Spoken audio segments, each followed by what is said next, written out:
Well, we're taking the show on the road, so to speak. Occasionally on Oklahoma Gardening, you know that we go and visit gardeners throughout the state. And today we're in Edmond, Oklahoma, at the home of Mr. and Mrs. Lindsay Fowler. And with me today is Wanda. And Wanda, welcome to Oklahoma Gardening. Hi, Steve. Thank you for inviting us. It's just so serene and peaceful here. And on this area, you were feeding your fish. Tell us a little bit about what we've got here. Well, 2 years ago, we wanted a water garden. We'd seen a lot, and so my husband and I just decided we had to have one.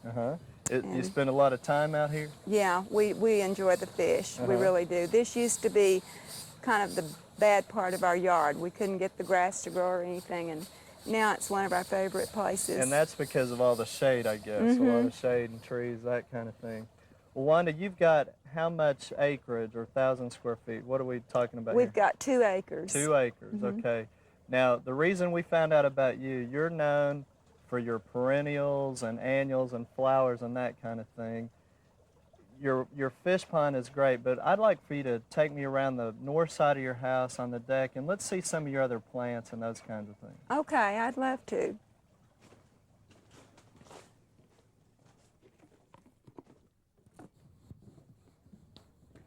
Well, Wanda, how long have you been living here?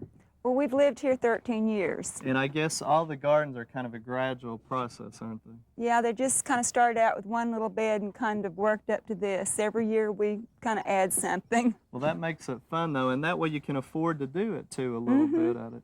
One thing I've noticed here at the edge of your deck, you've actually got container plants sitting down inside here. Looking at it from the side, it looks like they're planted right in there. Why did you do something like that?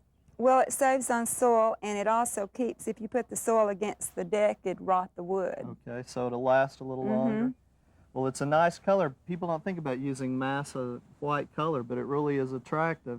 You've also got some kind of exotic plants in containers sitting around, some hibiscus, and then we start getting into color. But one thing, Wanda, I noticed is a design feature. We're on the north side of your house, which would get a lot of shade. And you've actually designed the beds that way. Tell us a little bit about that area, what's happened there. Well, in the shade, we get a lot of water there too, and the moneywort grows real well there. And then across, we get full sun, and so I have mostly perennials with annuals in for color. I like to have more color up around the house. Right.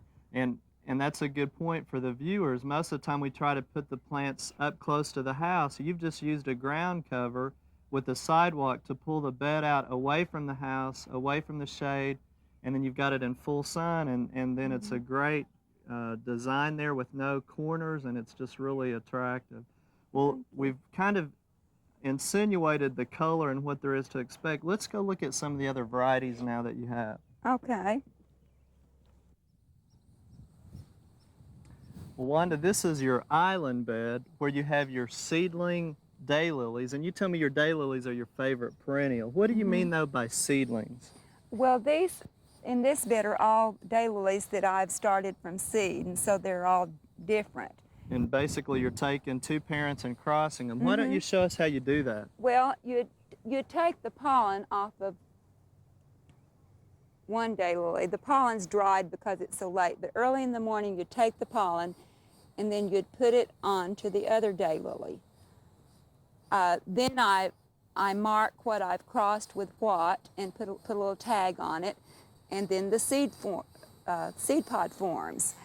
And in about 2 months that will ripen. It'll turn brown and start to crack open, and then I take the seeds out, plant them in the garden in a row about 1/4 of an inch deep. Okay. So you plant them immediately then? Plant them immediately. Okay. And in about 2 years, they will bloom for the first time, and they'll all be different. Well, some other plants you've got in here, you've got an annual here along the border that's purple. Tell us what that is.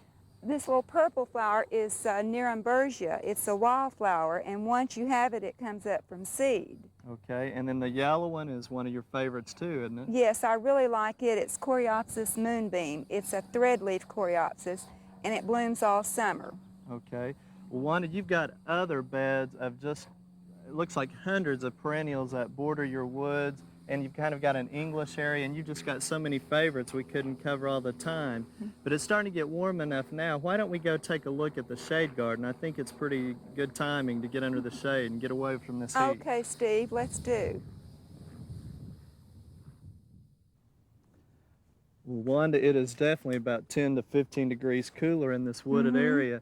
One thing I really like is the way you're using your grass clippings as a mulch in the walkways. It's really a great way to recycle. And tell us, Wanda, a little bit about some of the things that you've got planted out in your shade garden. Well, this is something I did this spring. It's mainly hostas with different kinds of ferns and columbines and caladiums and a few blooming things that bloom in the shade. Right. Well, you've done a nice job, and it'll take a little while for it to mature, but it really looks great. And Wanda, we want to thank you for inviting us out. It has definitely been most rewarding and relaxing and a great pleasure, and hope you've enjoyed it, and hope you'll join us again next week here on Oklahoma Gardening. Thanks for watching. Thanks for coming, Steve. We hope you've enjoyed this classic from the Oklahoma Gardening Vault. Remember, even though these tips and techniques are timeless, there's always something new to learn in the world of gardening. By subscribing to both Oklahoma Gardening and OK Gardening Classics, you'll have access to a wealth of gardening knowledge, both classic and contemporary.